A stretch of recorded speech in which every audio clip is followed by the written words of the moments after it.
का शिक्षा आंदोलन। शिक्षा कहते हैं समाज बनाती है, देश बनाती है और देश की रीढ़ की हड्डी होती है शिक्षा।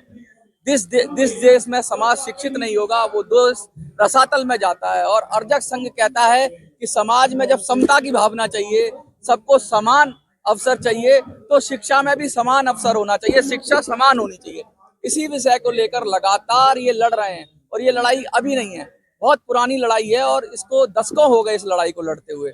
और अब ये कह रहे हैं नई शिक्षा नीति आ गई, लेकिन ये कह रहे हैं कि चाहे वो राष्ट्रपति का बच्चा हो, चाहे वो चपरासी का बच्चा हो, सबको शिक्षा का समान अवसर मिलना चाहिए। बहुत सारी मांगे हैं। शिक्षा हम जानते हैं जैसे केंद्र और राज्य का विषय होता है, तो उस पर भी ये केंद्र के विषय की बात कर रहे हैं। बहुत गहराई से इन्होंने कहा है, शिक्षा पे काम किया है। सबसे पहले परिचय जानने की कोशिश करेंगे। सर, आपका नाम क्या है? शिव कुमार भारती। प्रोफेसर शिव कुमार भारती। हाँ, प्रोफेसर साहब, आप तो एक अध्यापक हैं, आप प्रोफेसर हैं, गुरु हैं, शिक्षक हैं, मास्टर जी भी कह के आपको संबोधित कहते हैं, करते हैं लोग।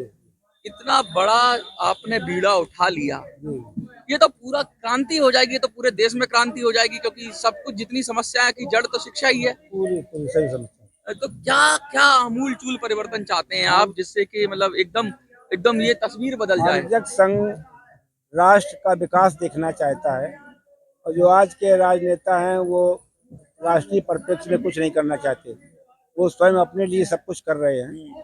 तो राष्ट्रीय विकास के लिए आर्यक संघ ने ये उपयुक्त समझा कि शिक्षा प्रणाली अगर सही हो जाए तो राष्ट्र का समुचित विकास हो सकता है और जो तमाम समस्याओं से घिरा हुआ देश है उस समस्याएं भी समाप्त अपने आप हो जाएंगी। और अभी हमने ये समान और निःशुल्क शिक्षा का अभियान चलाया है। इसको इसके बाद आज के प्रदर्शन के बाद इसको जन आंदोलन बनाएंगे, पूरे हर जगह पूरे देश में आंदोलित करेंगे जनता को, जिससे कि बाध्य हो जाए सरकार इसको लागू करने की।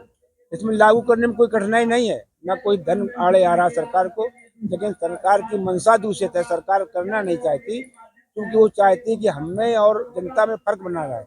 आजकल लोकतंत्र की खाल में ये राजतंत्र चल रहा है, तो और यही कायम रखना चाहते हैं लोग। इसको आर्यक संघ सिरे से नष्ट नकारता करना। है। अच्छा, एक बात बताइए मुझे, राइट टू एजुकेशन की बहुत बात होती है। 8वीं तक की शिक्षा ऐसा कहा जाता है कि फ्री है, सरकार गारंटेड है, ठीक है, 14 साल की उम्र तक। फिर आप क्या चाहते हैं कि राइट टू एजुकेशन का दायरा बढ़ाया जाए, 12 तक किया जाए, या फिर पूरा जो हायर एजुकेशन है वहां भी चला जाए? क्या मतलब कहना क्या चाहते हैं? हमारा कहना ये है कि 8वीं तक की शिक्षा उन्होंने राइट टू एजुकेशन में लाई है, लेकिन उसका इम्प्लीमेंट सही ढंग से नहीं है। अच्छा, कि सही तरह के विद्यालय हों, जो प्राथमिक विद्यालयों के शिक्षकों को तमाम तरह के काम दे दिए जाते हैं। और हमारा ये भी एक 10वीं तक शिक्षा अनिवार्य की जाए और इसके बाद भी जो बच्चे हैं उनकी रुचि देखी जाए और जहाँ जिसकी रुचि उनको व्यवसायिक शिक्षा दी जाए 2 साल। और अगर आगे पढ़ना चाहते तो अलग बात। नई शिक्षा नीति में लगभग लगभग काफी सारी चीजें तो आ रही हैं, समावेशित हो रही हैं। क्या लग रहा है कुछ और, क्योंकि स्किल पर ज्यादा बात की जा रही है नई शिक्षा नीति में? नई शिक्षा नीति तो बिल्कुल बेकार है। अच्छा, बिल्कुल बेकार है। बिल्कुल बेकार है और एक तरह से जो आरएसएस चाहता है शिक्षा प्रणाली लागू करना, अच्छा, उसी का एक तरह से वो प्रारूप बनाया है। लेकिन वो भी राष्ट्रीयकरण की बात कर रहे हैं, वो भी कह रहे हैं कि भाई शिक्षा राज्य और केंद्र का विषय है। तो जो आप तो बात लगभग लगभग सेम ही कर रहे हैं, लेकिन मंशा में फर्क है क्या? हाँ, नहीं वो कह रहे तो कर क्यों नहीं देते? हाँ, क्योंकि केंद्र में सरकार है इतने हाँ, सालों से, हाँ, तो राष्ट्रीयकरण क्यों नहीं कर देते? हाँ, केंद्र का विषय भाई इतना महत्वपूर्ण चीज है, हाँ, उसको केंद्र का विषय होना चाहिए। हाँ, तो राज्यों पर डाले हुए, राज्य अपनी तरह से चला रहे हैं, हाँ। तो अगर उनकी कहते हैं तो करने में क्या कठिनाई?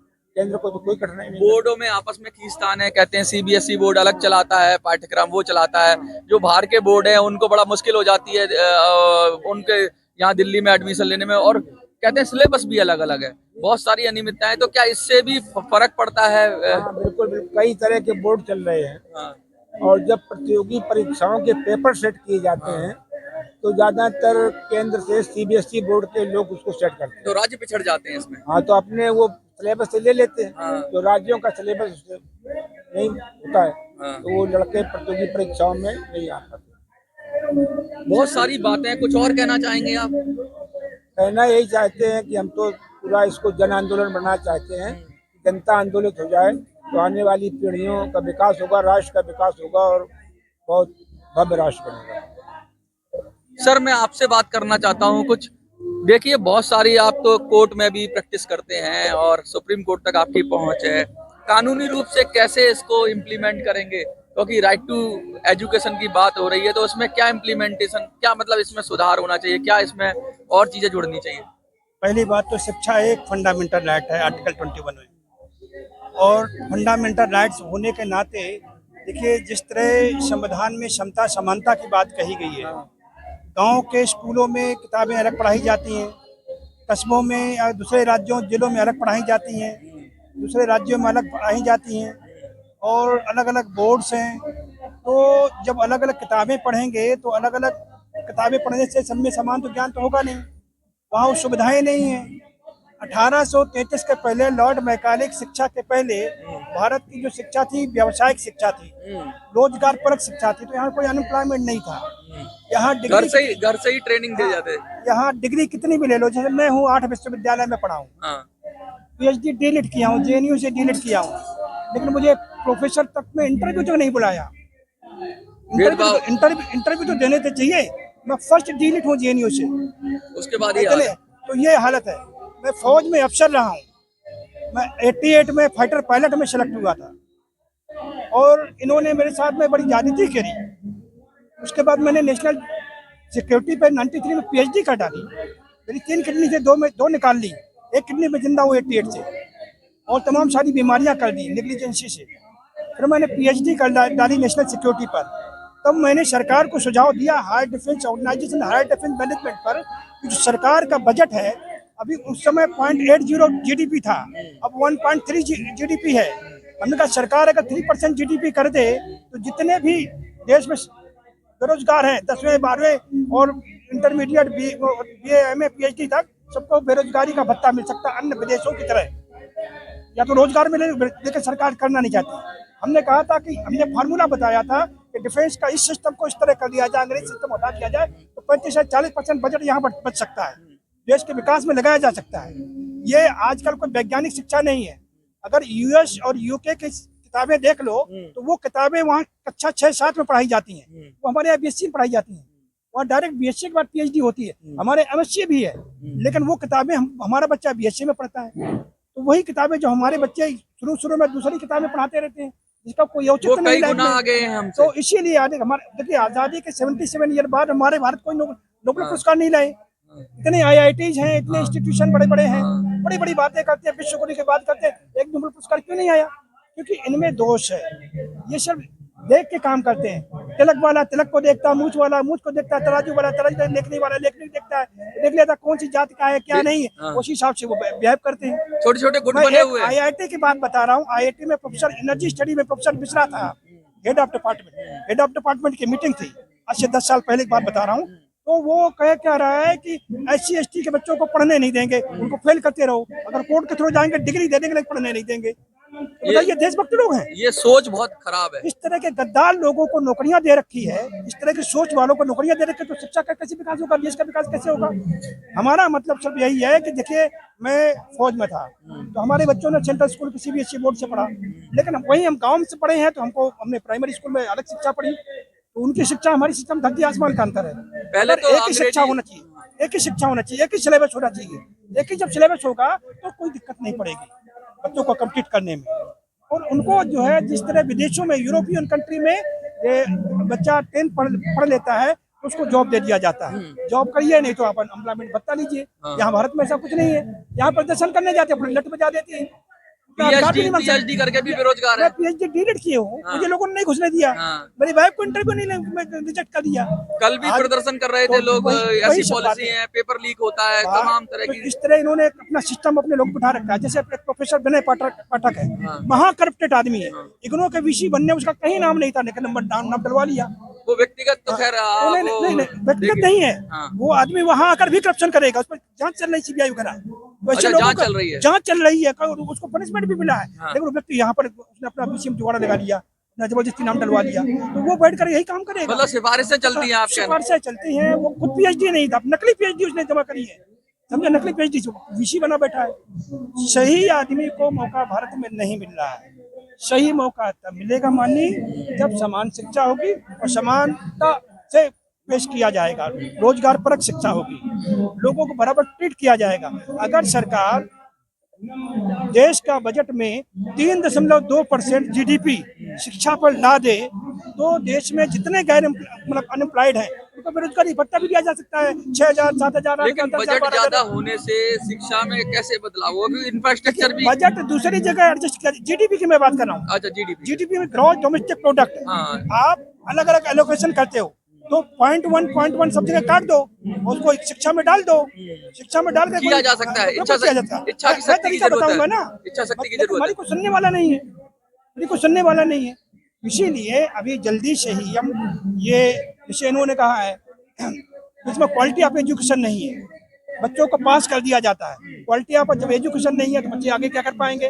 यही तो रोजगारी करेंगे। अब एक बताइए 1947 आजादी के बाद जो आदमी घास छीलता था वो यहाँ दिल्ली की बात क्या जाने, सुप्रीम कोर्ट में क्या जाने, उसको अधिकार नहीं पता है संविधान में से क्या क्या अधिकार मिले हैं, संविधान भी नहीं पता, संविधान नहीं पता, जो कह दिया जाता है वही बोल देते हैं। तो संविधान भी लगता है सबसे पहले पढ़ाया जाना चाहिए। संविधान पढ़ाने से कुछ नहीं होता है, लेकिन संविधान में अधिकारों को लोगों को पता होना चाहिए, कौन कौन से अधिकार मिले हैं। जैसे फंडामेंटल राइट्स हैं, मानव अधिकार हैं, ह्यूमन राइट्स हैं, लीगल राइट्स हैं, कॉन्स्टिट्यूशन राइट्स हैं, पॉलिटिकल राइट्स हैं, सोशल राइट्स हैं, इकोनॉमिक राइट है, कलेक्टिव राइट है, वुमेन्स राइट है, चिल्ड्रन राइट्स है। ऐसे करके 113 अधिकार लोगों को मिले हैं, लेकिन लोगों को अपने अधिकार ही नहीं पता है। ड्यूटी भी किस अधिकार के तहत उनको ये अधिकार मिलना है, उनको जब अधिकार नहीं पता कौन दे देगा? ड्यूटी भी नहीं पता। मैं तो कहता हूँ बहुत सारी ड्यूटी भी है हमारे। डायरेक्टिव प्रिंसिपल्स में आएगा, फंडामेंटल ड्यूटीज में तो सब चीजें अलग विषय है, लेकिन पहले अधिकार जाने, अधिकार के बाद में जब अधिकार जानेंगे तो लोग हमारे पास आएंगे। सबसे पहले बात, भारत में कोई ज्यूरिस्ट नहीं हुआ है। ज्यूरिस्ट तब होगा जिससे भारत में कानून वाली बात है। कानून में भारत में, मैं सिंपल सी बात बता दूं, कानून में भारत में लॉ टॉट लागू नहीं है। बिना टॉट लॉ सिविल रॉन्ग होता है। टॉट लॉ लागू किए ये लोकतांत्रिक देश नहीं हो सकता है। ये भारत में सिविल लॉ टॉट लागू नहीं है। नंबर तो फर्जरी पे कोई कानून नहीं है, झूठ पर यहाँ झूठ बोलते हैं। कितना भी झूठ बोलो जी, बार बार झूठ बोलो, लगातार झूट बोलो, मोदी जी भी कहते हैं। अच्छा, सेपरेशन ऑफ पावर से नहीं है। एक पुलिस वाले देखो सफाई होगा, डीएसपी कलेक्टर करेगा। एक किसी कलेक्टर के दफ्तर पहुंच जाओगे वो अपने समझेगा मैं एसडीएम हूँ, है ना, वो एक्टिंग करेगा, उसे अपना पावर नहीं है। सब अल्ट्रा वायरस कर रहे हैं लेकिन कुछ पता नहीं है, तो किसी को अपना अधिकार, इसमें इन्होंने कानून नहीं बनाया है। ऐसे ही फोर्जरी फ्रॉड पर कानून सही नहीं है, ऐसे करके तमाम है। नया बीएनएस आया, उस पे भी कुछ, उस पे भी नहीं है, क्योंकि ऐसी कोई ज्यूरिस्ट भारत में है ही नहीं। इस पर सोचे, इतने बड़े बड़े वकीलों के नाम है, इस विषय पे 2 लाइन कोई लिखने वाला बोलने को तैयार नहीं था। नरीमन था, मरते मरते मर गया। राम जेठमलानी मर गया, टॉट पर एक भी शब्द नहीं बोला, पालकी वाला ने एक शब्द नहीं बोला। क्या लगता है इन पर भी किसी तरह का दबाव था? कुछ दबाव नहीं था, वो सिर्फ पैसे कमाओ, मोटी रकम लो, भोले भाले माल खाओ, पूंजीपतियों से पैसे लेते हैं, सिंपल बात है। और भोले भाले लोगों को कोई पूछता नहीं। हमारे सुप्रीम कोर्ट 25,000 सच बोलने वाले को कि भोले वालों को, हाँ समझ लो। तो इसलिए सबसे पहले लॉ पता होना चाहिए। अब जैसे भारत में फ्रॉड क्या हो रहा है, भारत में फ्रॉड ये हो रहा है कि इन्होंने ह्यूमन राइट्स लागू किया है। ह्यूमन राइट्स यूनाइटेड नेशन से मिल करके उन्होंने साइन करके बाद में लागू किया 93 में, लेकिन उस ह्यूमन राइट्स को इन्होंने रेटिफिकेशन नहीं किया है। अब लोग रेटिफिकेशन नहीं जानते हो। अगर ह्यूमन राइट्स का रेटिफिकेशन हो जाएगा तो ह्यूमन राइट्स पर भी upper hand than fundamental rights, फिर आपके साथ कोई अन्याय नहीं कर पाएगा। लोग जानते नहीं। मोदी जितनी भी देशों में जाकर संधियां करता है उसका रेटिफिकेशन नहीं होता, सब फर्जी फ्रॉड है।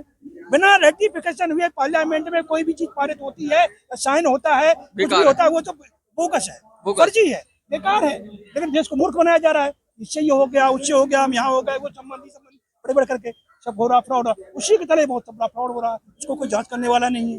तो सबसे पहले अब जब देश के लोगों को अधिकार मिलेगा, ये शिक्षा का अधिकार है, मौलिक अधिकार है, तो जनता से आवाज उठेगी। डॉक्टर लोहिया कहा करते थे कि कानून सड़क पे बनते हैं, मुहर तो विधानसभा संसद में लगती है। तो अगर जनता आंदोलित हो जाए अपनी शिक्षा के अधिकारों को लेकर के तो सरकार को बनाना पड़ जाएगा। सिंहासन खाली करो कि जनता आती है, ये नारा हो जाएगा। बिल्कुल हो जाएगा, बिल्कुल हो जाएगा। जयप्रकाश की तरह हम लोग अभी 25 जून 75 में जो आपातकाल लगा था, अब इस 25 जून को 50वां साल हो रहा, हम रामलीला मैदान में रैली कर रहे हैं। उसी समय सब पूरी जयप्रकाश जी के टाइम पे अलग बात बताएंगे। मेन चीज है लोगों के राइट्स क्या है, लीगल राइट्स क्या है। और इन लोगों का लीगल राइट्स है लेकिन वायलेशन हो रहा है, लोग जानते नहीं है। इसको जाए, अब प्राइमरी के टीचर को अलग दूसरे काम दे दिए जाते हैं, जिसको काम मिलना है उनको टीचर को ले करके वो तनख्वाह पैसा एडजस्ट कर लिया, उनको पैसा भी नहीं मिलता है।